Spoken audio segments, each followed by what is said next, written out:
Hello, my name is Lola Garneau, and I'm here today with Tina Plesset and Chris Ganitsch, and we're going to talk a little bit about the Litter Action Committee. So, could you tell me a little bit about the Litter Action Committee and how it started and, its processes? Sure.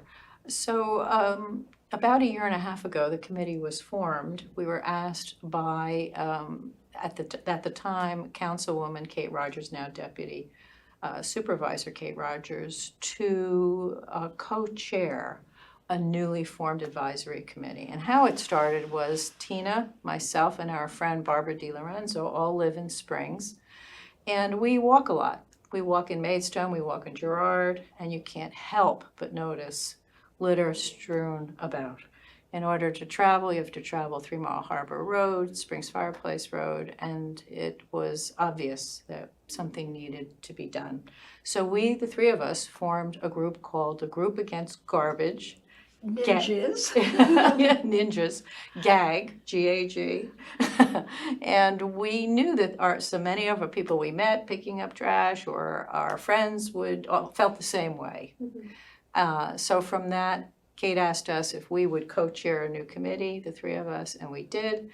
And then she invited a member of each CAC, Citizens Advisory Committee, from each hamlet to join the committee.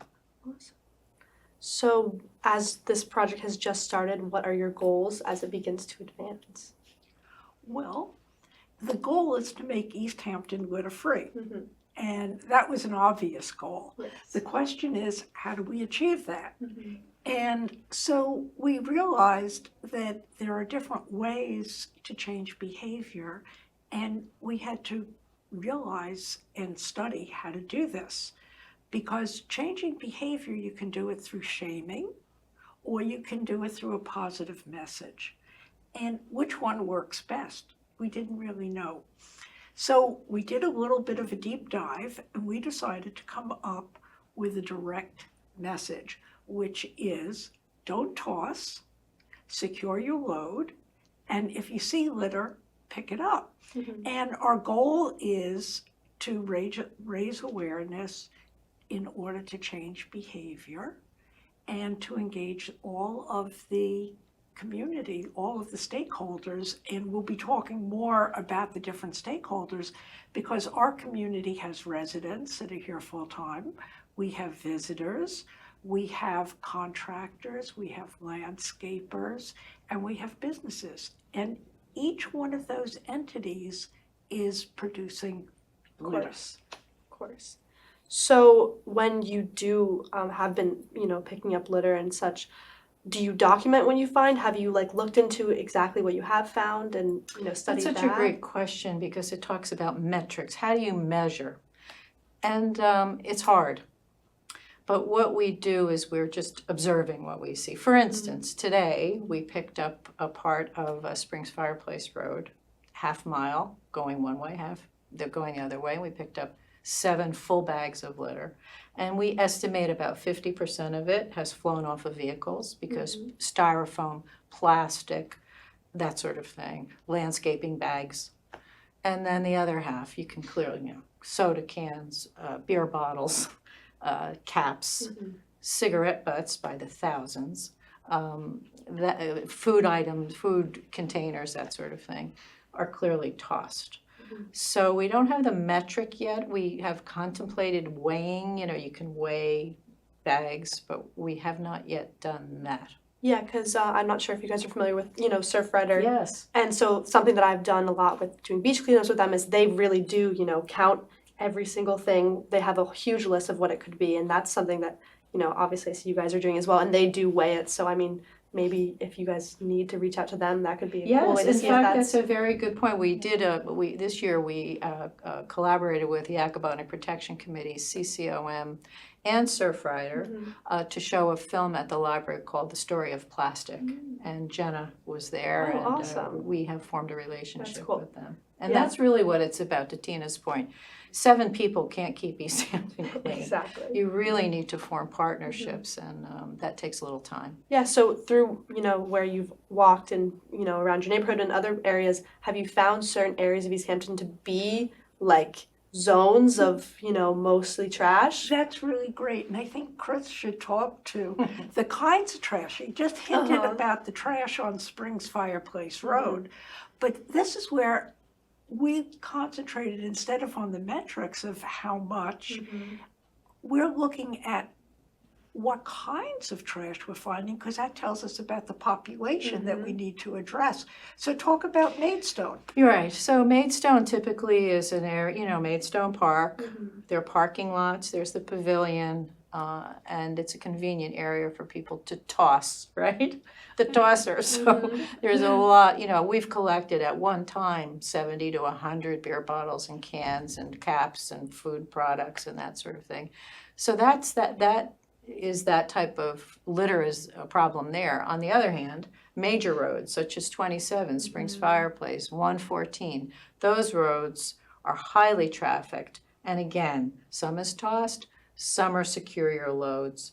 So changing that behavior is a challenge, Definitely. and we're working on it. Yeah, definitely. I mean, I feel like it's something that you drive by those every day, but if you even just took a look outside, you'd start noticing it more and That's more it. often. And that's even just a mentality of Aware. if just being aware of it could honestly maybe change someone's behavior if they start to notice it, which something I'm kind of glad that we don't live by many fast food restaurants, but I still see like Taco Bell and McDonald's, which is like Southampton and Riverhead, and it's so surprising to know that that trash is coming all the way out to us as well. So then that talks to the different kinds of groups. We have the people who are lunching, we have the evening group, maybe some kids who are at the park having a good time. And then we have just people who are tossing, or maybe people who are jogging and take a walk and they have a power bar and they just drop the wrapper. Pockets. So it's a whole population that we need to address. Definitely, because there's so many different sectors of people who do litter. I'm wondering more on like the environmental side. Like, are you looking at some of the effects of like water runoff after a big rainstorm and where that trash is going? Chris and I talked about that, and it's not so much the water and rainfall. For us, it's wind. So imagine you have an unsecured load and something pops off the truck, whether it's a building material or it's garbage going to the recycling center, and it plops on the road. And then the wind comes and it moves it over to the side of the road. And then you have another gust of wind and it goes into the woods or private property. And that's one of the problems that we have, because the highway department does a nice job of cleaning up the roads, but once it's on private property, What can you do? they can't do anything about it. Yeah, so something I guess, this interview I hope can be used as, an educational movement for people. So when you guys do pick up litter, how do you dispose of it? I would like to know, so then if people do see it and watch this interview, that they can, follow. Well, to your point, footsteps. so Tina mentioned our three methods to reach a litter-free East Hampton. One is don't toss, clearly. One is secure your load, which people don't always think about because they Maybe you don't could know what's explain what flying. that is. So you have a truck or an open space in the back of a vehicle, and you put a couple trash bags in there. I was just driving here from Springs, and on 3 Mile Harbor Road, there were 3 trash bags that fell off, clearly somebody's truck. They were in the road. That's what we mean. All of a sudden, that will fly out. Or often, building materials, styrofoam. Oh, mention styrofoam, because that's really interesting. On one of our pickups, all I kept doing was picking up styrofoam. It was like a First trail. it was a big piece, then it was a little bit smaller, and for at least a half a mile, it was all these bits of styrofoam, and it was driving me crazy. It was like 1 or 2 slabs, and it just multiplied. With the wind, I'm sure. Yes, Yeah, exactly. So to your point, we do bring it to the recycling Okay. center and dispose of the bags there, or sometimes what we will do is call the highway department if we have a large pickup. We tell them where. That's good. You're in conjunction working with them, Exactly. and it's You tell them where and where you leave the bags. So. So I mean, kind of anything you would like to share any upcoming things or anything at all that Well, we you would can like tell you a to- little bit about the What we've past done. things, yeah. Exactly. And then tell you about what's coming up. Yeah. So we have every year, we just finished our second No Fling Spring events, Ooh. where we do partner with many environmental groups or neighborhood groups to have pickups. We're encouraging people to adopt their road or adopt any road and keep that clean and free of litter. We have signage that we've made, and that's about town here or there. Tina, what else are we involved in coming up? We'll talk about the East Hampton Cleanup Day. Yes, in September 21st, we'll have East Hampton Cleanup Day.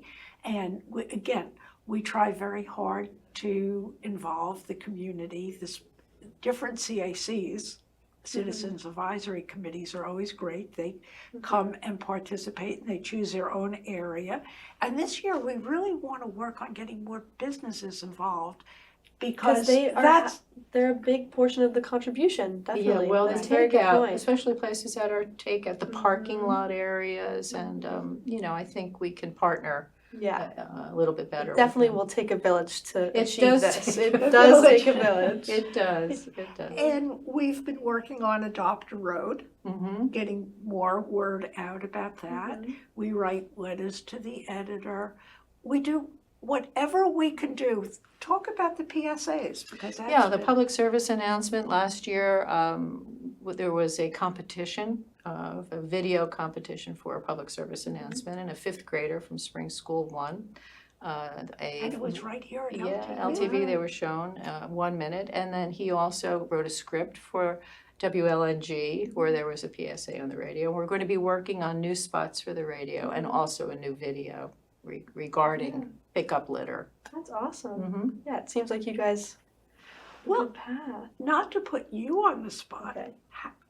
how can we get to the youth in the Yeah, so that's community? I was going to talk to you guys about that. So, I mean, I don't know if it's the environmental club or the high school, they own the road behind Long Lane, and as a member of the environmental club, we do pickups, Perfect. like as much as, we can. I think we did some this fall, so I think I could definitely, before I graduate, get you in touch with the environmental club, and That would you know, be terrific.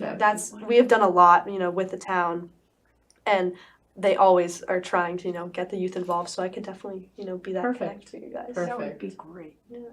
Absolutely, because it's not just about Of the seven course. of us picking up It's- litter. And They the need to get as America- many people portions involved. of the population. America as the you can. Beautiful is a national group, and they one of their quotes is, "What if everyone picked up one piece of litter?" Right. So to your point, it takes a village. We all need to do it. Changing behavior is a challenge. We're working on that. Yeah. But then all of us, to your point, that's what we can do, right? So Yeah, awesome. So nice to talk to you guys, and Well, meet Same. you. thank you for having us. Of course, thank you for coming.